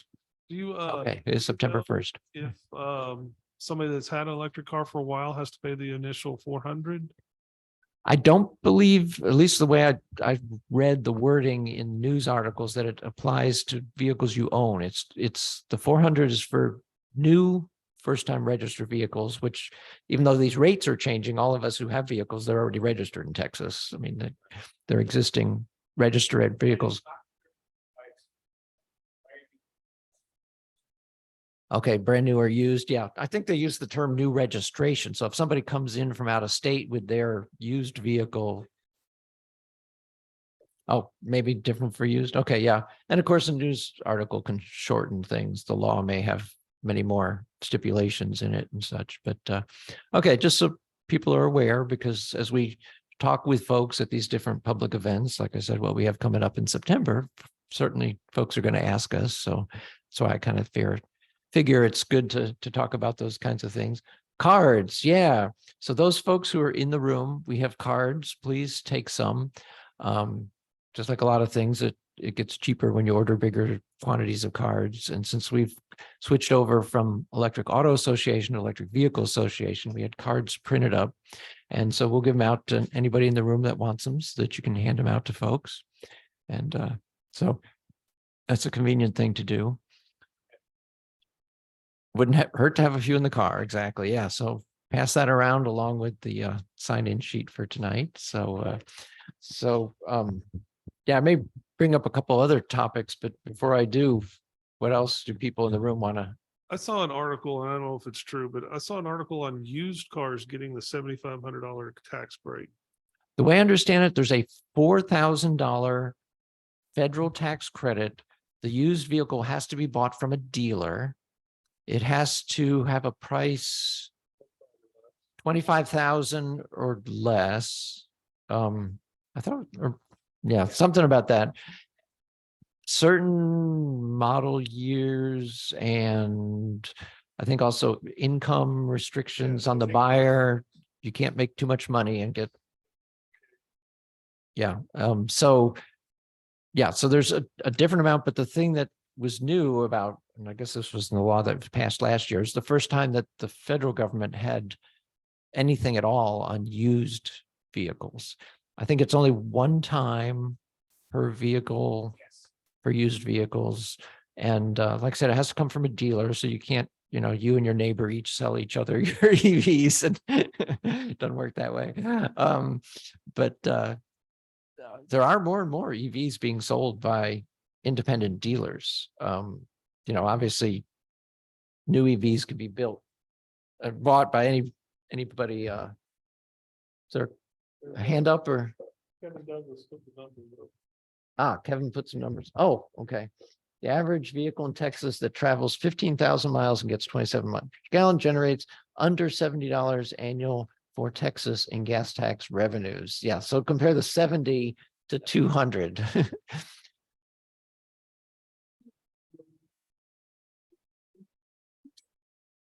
And any EV, so Bill's asking a question, what's the incentive for our legislators to do this? They just didn't like the idea. And like I said, I knew it came up 2 years ago, but the legislators, the House and Senate in Texas just couldn't agree on different things. And there are groups who are saying, okay, a number like $70, that sounds familiar, is, they said, yeah, we want to pay our fair share. It's not like we're saying we're driving the roads and don't want to pay. But a lot of these different groups were saying $70 would be a fair amount. Well, the legislators, maybe they're anticipating more inflation. They decided 200 was the number. Some states have progressive upgrades, Eric says. Okay, for like a bigger, heavier vehicle? Oh, just through time? Oh, through over time that goes up. Okay, so they're anticipating inflation or something like that. Maybe they're anticipating $20 gasoline charges Yeah, per gallon. yeah. Of course, what went through my mind, because a lot of states haven't raised their gas taxes, and there's a lot of states that are having roads that are getting in worse and worse condition. My thought was maybe they're thinking ahead, and they at some point they want to raise the gas taxes in order to take better care of the road, because the vast majority of vehicles on the roads are liquid fueled vehicles. So, but that was just the thought in the back of my own head, and the legislators may not have been thinking of things like that at all.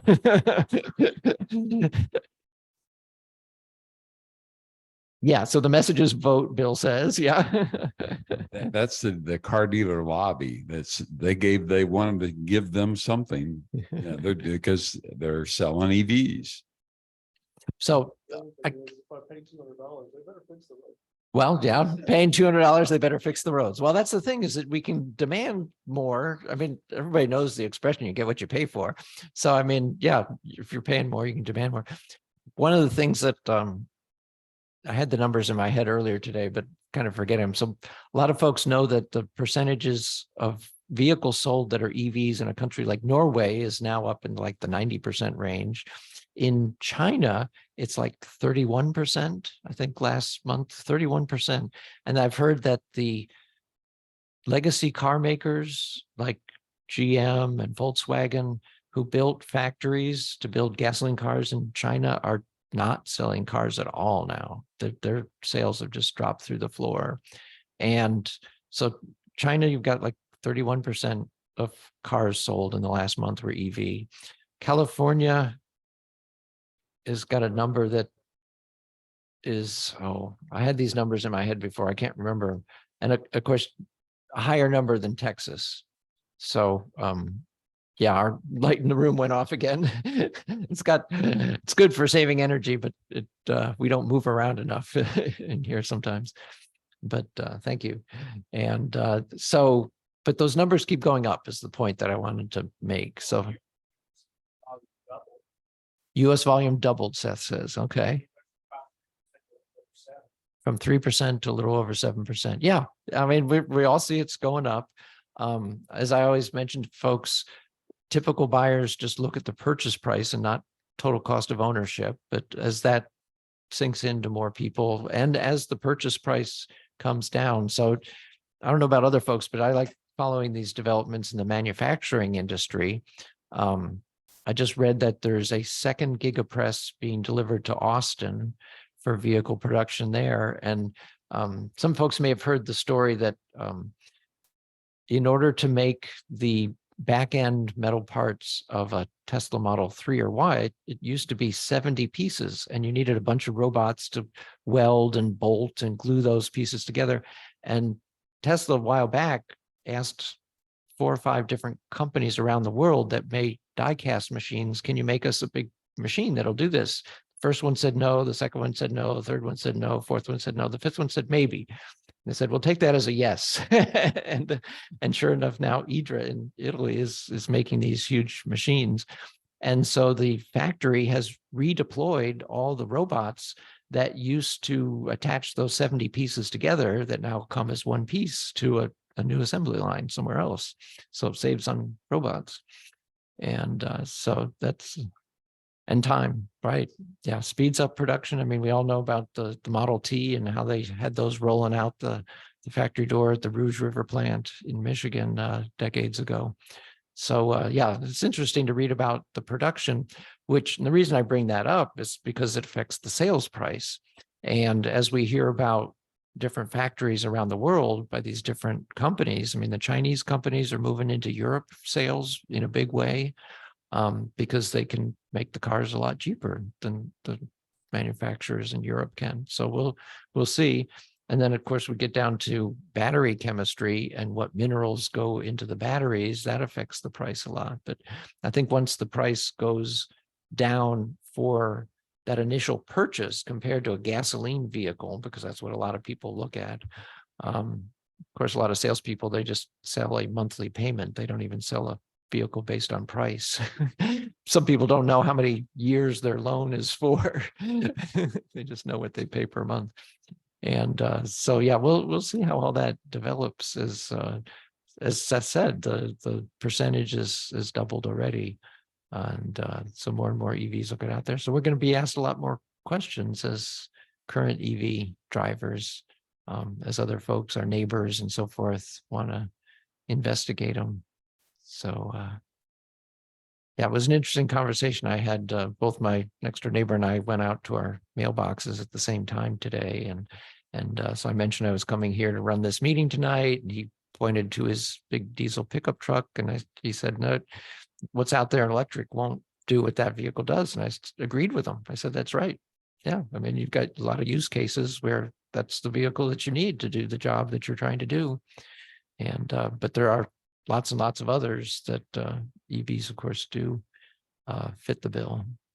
So yeah, so that kind of brings me to connectors. I don't know if anybody wants to talk about connectors. That was in the news. So what you got coming up here, Colin?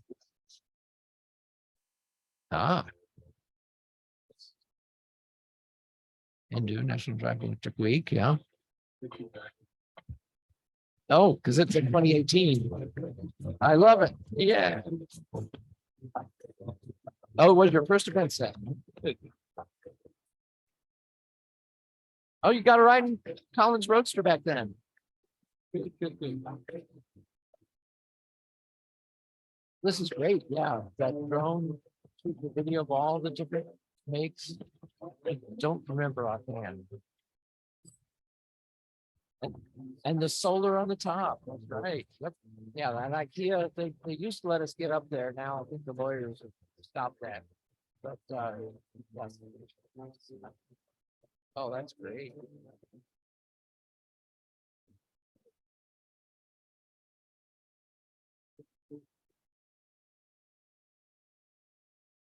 The front trunk and everything. Yep.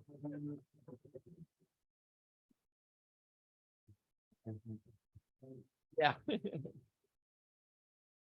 Yep. Very good. My wife was walking by there in that last shot.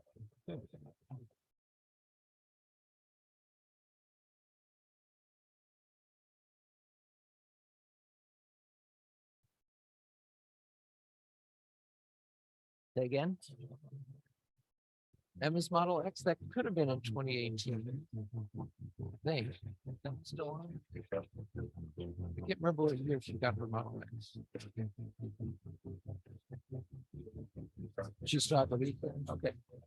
Ah, yes, and Don Atwood's Watson the Docton. Yep. Oh, that's always great. Well, then the shifter, the Mandalorian helmet. Yeah, 500.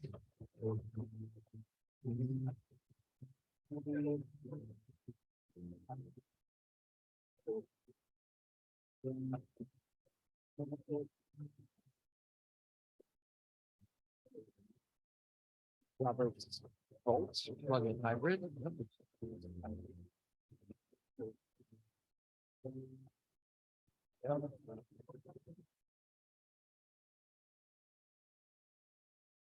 True, back in 2018, there was less variety. Now you've got the couple of South Korean makes.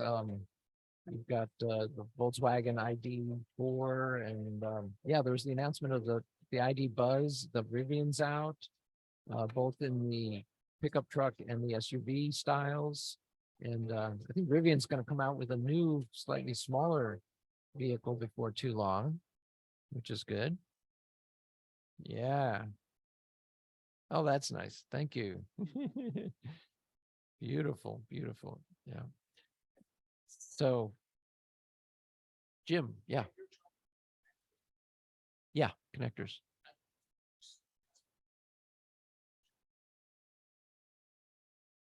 Right. Want to.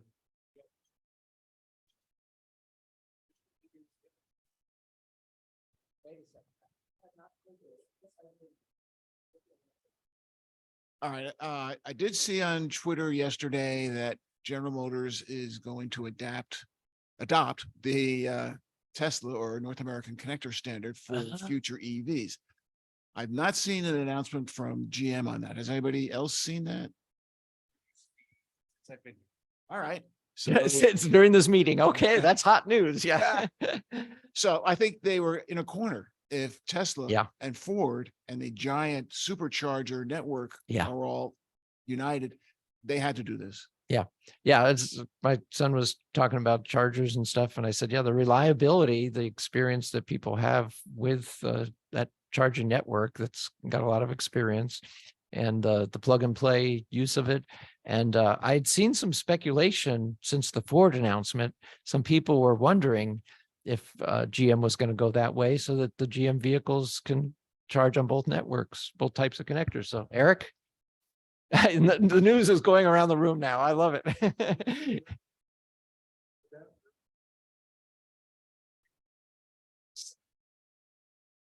They'll have both. Yeah. I mean, and even there was speculation back when people saw the size of the reflector that covers the charger door on the Model 3 compared to the Model S is much wider. And I think in China that there were some vehicles built with two different types of sockets under that flap.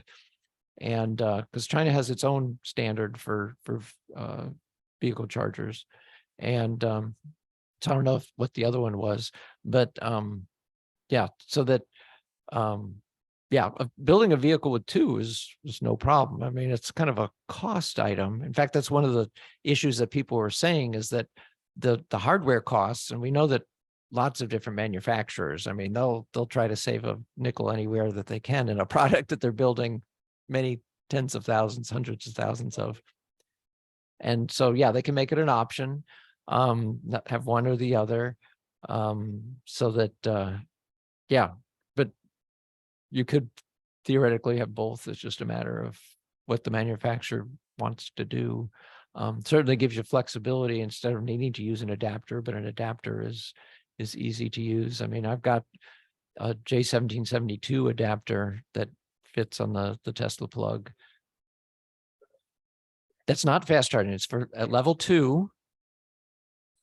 And so exactly, you park at a hotel. I was talking to somebody today. So my next door neighbor, his daughter works at Space Center Houston. And so I was mentioning how a few years ago, I was helping out the facility manager there. His name is Junior. And he wanted to provide level 2 charging in the parking lot of Space Center Houston, the visitor center for the Johnson Space Center. And he was saying once you're in the parking lot, it's no additional charge. It's an amenity just like the picnic tables. They don't charge you to use the picnic tables next to the building. And now it's been there a few years now. Yes, exactly. That was a few years back that I was helping Junior on that. And so, yeah, we would go to hear a talk or something in the evening there, and you could plug in with that adapter and listen to a 3-hour talk and get 3 hours of charge. So this is about the GM or? GM, like Ford, will also begin installing a charging port used by Tesla known as NACS instead of the current industry standard CCS in its EVs starting in 2025. Okay. And this is hot off the press as of about 2 hours ago. All right during our meeting here. It's like they knew that we had the second Thursday meeting. That's what they made their announcement. Okay. Yeah, Bill. You want to grab the mic? Over there to your left. Robert reminded me that Robert and I appeared at KPFT Oh, yes. Tell us maybe a about week that. ago. Yeah. Well, it was, the moderator, we sat in a room, obviously Uh-huh. with headsets. The moderator asked us a few questions and cut us loose. And of course, Good. we got the thumbs up from management, and I think we did it. And we will be invited back, and maybe someone else will step up and That is and- great. and Yeah. talk. Well, I can imagine that they want to serve their listeners and people all across the country that haven't yet driven an EV have got questions. Yeah. Seth. So another paragraph here, under the deal, GM vehicles will be able to access 12,000 of Tesla's fast chargers using an adapter and the Detroit automaker's EV charging app starting next year. Okay, so adapter and the app starting next year. So yeah, it always takes time to implement technology, but yeah. YouTube. So we're looking at the shared page on the screen. Oh, all right. So perfect. Thank you, Colin. Yeah. So folks that want to actually hear how that conversation went can go to our YouTube channel where all of these second Thursday meetings are posted and other special things like the KPFT. And so that gets people in sync and five views on that already. Okay. Yeah. Okay. Yeah, because it's always great to hear these announcements. So this one was from GM then, and these other car makers. What was it? I heard the Vietnamese car maker was coming out with cars, but then they had a slight setback or something. So they recalled all their vehicles, like worldwide, all their vehicles.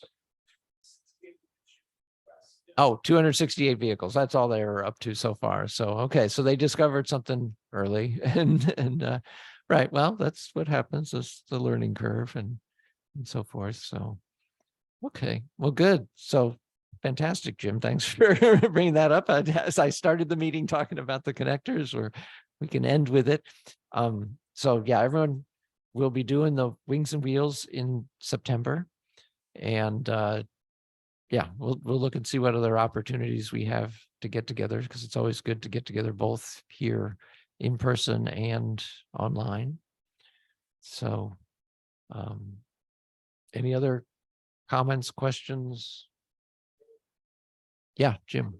Hi, just one quick comment. I did see an article in the Washington Post this week. It was picked up by Electrek and many other sites, that EV sales are increasing very rapidly in politically conservative areas, faster than the national average. Oh. And it comes down to the cost of operating the EV. I paraphrasing one of the quotes, people are sick of paying that much for gas, and they notice that EVs are very low cost operations. Yeah. So that's worth searching for. It's an interesting vibe. Okay. Well, yeah. Who the buyers are, as this percentage goes up. Yeah. So yeah, we may, as EV drivers, get stopped and asked by folks that hadn't stopped and asked us before, kind of thing. So yeah, because people are there's all kinds of things. Folks that don't like the vibrations of their old cars. They like the smoothness. A friend of mine regularly would drive back and forth to his relatives in Kansas from here in the Houston area. And he used to do that for, years, decades in a gas car, and, knew his routine. But he said once he started driving his EV back and forth, yes, he had to spend a bit more time charging, but he arrived in both directions much more relaxed because he wasn't subjected to the vibrations of the old vehicle. And for other folks, it's the convenience of waking up every morning. It's like Groundhog Day in the movie. You've got a full tank of electrons in the morning, go pretty much as far as you want. Of course, longer range vehicles cost more, so people have to figure out what their price point is.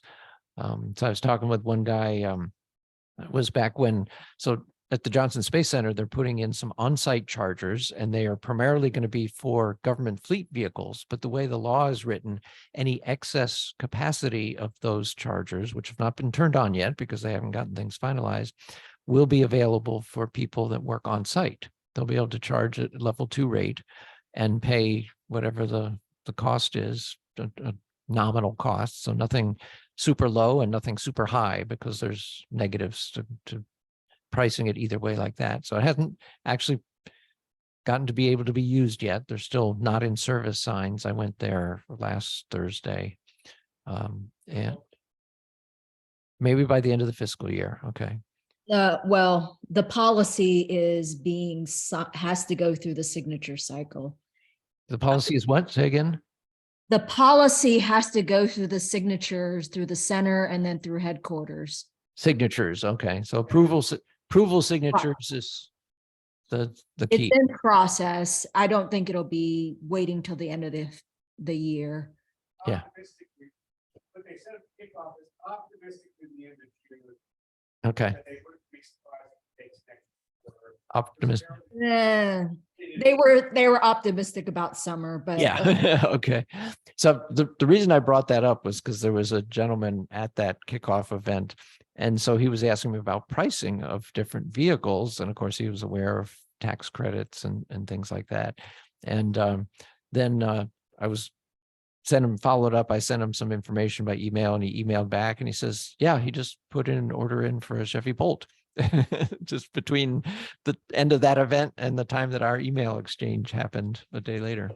So yeah, so people are out there shopping. They're going to events. Yeah, Bill.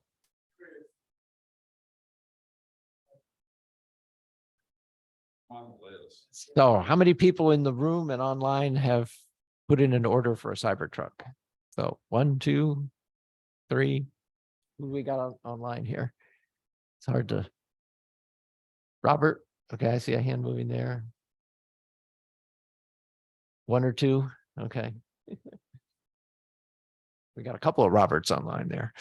So all right. Anything else that folks want to bring up today? Yeah, Jim. Very small tidbit.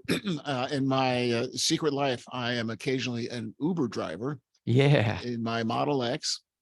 And here's a term I want to drop in a room, and we could talk about it later. Misophonia, which is a hypersensitivity to sounds, often very common sounds, such as running water or crumpling paper. I gave a ride to a person the other day who explained to me he suffered from misophonia, and he felt like his life had changed to ride in the quietness of an electric vehicle. Interesting. Special use case. Yeah, yeah. Well, and I think a lot of people experience stress in their daily lives, and I can imagine that would be something, even if someone hasn't been diagnosed with a named condition, that a lot of people could benefit from it, just reducing stress in their life by being quiet. So, Bill, how do you spell that? So you can go quickly look it up. Misophonia. Okay. Good. Thanks. Be hard of hearing and have misophonia. Okay. And tinnitus. Yeah. I mean, there's different things that, EVs. I mean, I mentioned a couple of different positive aspects of them. People can repeat those to other folks. I'm sure they already know them, but yeah, here's another one that people can put in there that yeah, pricing, that was what I was getting at with this gentleman who was at the kickoff there at the Johnson Space Center. He was not wanting to. We all seen the average price of a car in the US is like $48K, or something like that. And so he really wanted to keep his spending in check. And like I said, he told me he'd just put in an order for a Bolt. So yeah, so we'll see what different models, these different car companies, with what chemistries they will come out with. So the one that seems to be gaining in popularity is the lithium iron phosphate, LSP. And I've heard that there's even a new variant on that includes manganese. And the manganese is actually a cheaper mineral than the lithium. So the new chemistry is makes a cheaper battery that has better characteristics. I just read about it like the day before yesterday. Oh, the claim? Well, and not everything that gets invented, of course, becomes a product, and there's usually a long period, and there's the valley of death for things to cross before they become common. The batteries now versus 10 years ago, Seth says, yeah. Right, yeah, so, all right, anything else that folks want to bring up? So we'll have a couple of speakers next month, and hopefully it won't be raining so hard with hail and such as we drove here today. And okay, next month. All right, see you, everybody. Thanks, bye-bye. Okay, how I'm gonna hit stop recording.